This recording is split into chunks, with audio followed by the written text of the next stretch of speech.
मौलाना मुजीबुर रहमान जा बयान ॿुधण जे लाइ मौलाना साहब जो यूट्यूब चैनल ज़रूर सब्सक्राइब कंदा।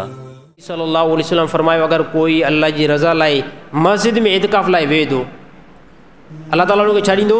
नबी सल्लल्लाहु अलैहि वसल्लम फरमायो 3 खंदक अल्लाह ताला जनम खां परे थो करे छॾेसि। हाणे से 3 खंदक जो मुफ़ासिलो तव्हांखे ॿुधायां। 3 खंदक जो मुफ़ासिलो केतिरो आहे? हिकिड़ी खंदक जो मुफ़ासिलो एतिरो आहे जीअं ज़मीन ऐं आसमान। ज़मीन ऐं आसमान केतिरो परे आहे?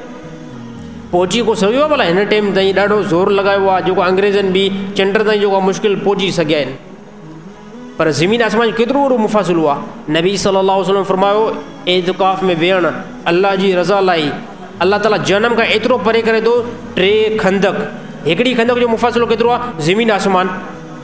ऐं इन सां गॾु ॿियूं बि ॿ जोड़ कयो, हाणे साईं केतिरो मुफ़ासिलो थी वियो? यानी मालूम थियो एतिरो जनम खां परे, एतिरो जन्नत जे विच में।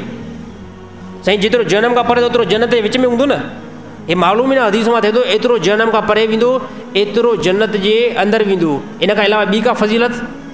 नबी सल्लल्लाहु अलैहि वसल्लम फरमायो, जेको अल्लाह जी रज़ा लाइ एतिकाफ़ में वेठो मस्जिद में, 2 हज 2 उमरनि जो हिन जे अमाल लाइ में सवाबु लिखियो वञे थो। फ़रिश्ता लिखी छॾनि था, हिन जो कोन पंहिंजी ज़िंदगी जे अंदरि 2 हज कया आहिनि। ऐं फ़रिश्ता छा था लिखनि त हिन पंहिंजी ज़िंदगी जे अंदरि 2 उमिरि बि कया आहिनि। हाणे से उमिरो करिणी जेको आहे ॾाढो ॾुखियो थी वियो आहे। हिकिड़ो साल पोइ ते 2 साल पोइ ते वञो न, उमिरो घणे लख रुपए में थिए पियो, हाणे 2.5 लख ते जेको उमिरो थिए थो। ऐं उहो बि जेको आहे न हदीस मां जेको अचे थो क़बूल उमिरो।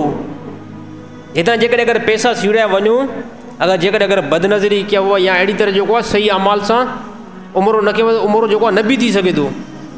पर हे जेको नबी सल्लल्लाहु अलैहि वसल्लम जेको इरशाद फरमायो आहे, हिन में छा आहे?